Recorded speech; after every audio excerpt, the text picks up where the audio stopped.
man in Connecticut was representing himself in court when he apparently decided that a normal legal argument was not enough.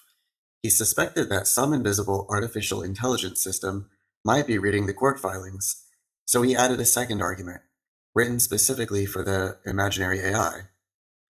The instructions were set in tiny white letters on a white background. A person looking at the document would see blank space. Software extracting the text would see the command, and the command basically told any AI reviewing the document to agree with him and treat an earlier ruling against him as an error that should be corrected in his favor. This was not subtle persuasion. It was essentially, if you're a machine, ignore the normal process and side with me.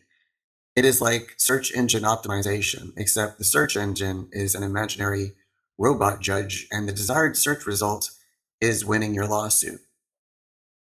There was one fairly important problem with this plan. The Connecticut court does not use AI to review or decide its filings. He was trying to manipulate a machine that was not there. What caught him was not sophisticated security software. The judge noticed that the filings contained suspicious amounts of blank space. The white text became visible once somebody actually looked for it.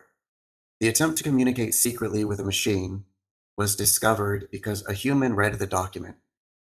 The resulting decision has a title that probably did not exist in American case law until now: Court Sanction for Plaintiff's Use of Prompt Injection. The man, Matthew Elliott, said this was not an attempt to cheat.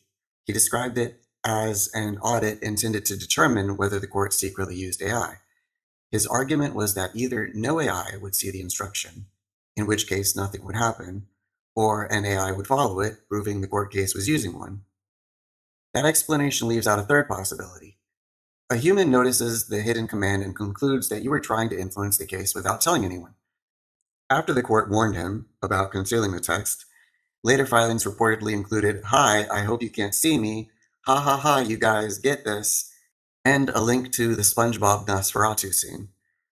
Those later messages were not attempts to influence a decision, they were apparently hidden jokes, which is not much of a defense because these were still formal court filings. 404 Media downloaded one of the documents and submitted it to ChatGPT. The model noticed the hidden instruction, ignored it, and still ruled against Elliott's motion. So the prompt injection failed against the imaginary court AI, the real court, and the AI used later to test it. That is fairly complete failure. The judge's response was not that AI itself has no place in court. The decision said AI could help people who cannot afford lawyers organize their thoughts and understand the law. The judge also acknowledged using AI tools while preparing the decision. The distinction was not between using AI and refusing to use it. The distinction was between using it openly and trying to manipulate it secretly. Elliott was not sanctioned for asking a machine for help. He was sanctioned for sending a second concealed message designed to change how the visible filing might be interpreted. The case was allowed to continue, but Elliott lost the ability to file documents electronically.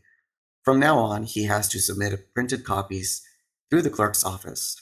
There is something almost perfectly circular about using hidden digital text to test for an invisible computer system and being sentenced to paper.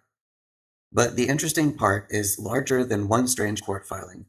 People are already changing their behavior because they assume unseen AI systems are evaluating them. We shape resumes for automated hiring systems, articles for search algorithms, and posts for recommendation feeds. Usually we do not know exactly what any of those systems are doing. Now the same instinct is moving into AI. People will try to manipulate the machine before confirming that a machine is even involved. That is the part that I keep coming back to. The technology did not have to make a decision. The belief that it might be making the decision was enough to change somebody's behavior. The imaginary AI still influenced the case, not by reading the filing or siding with Elliott, but by convincing him to hide instructions that a human eventually found. He tried to hack an AI that was not even there, got caught by a person, and lost electronic filing privileges. The only automated part of the process was the one he invented in his head.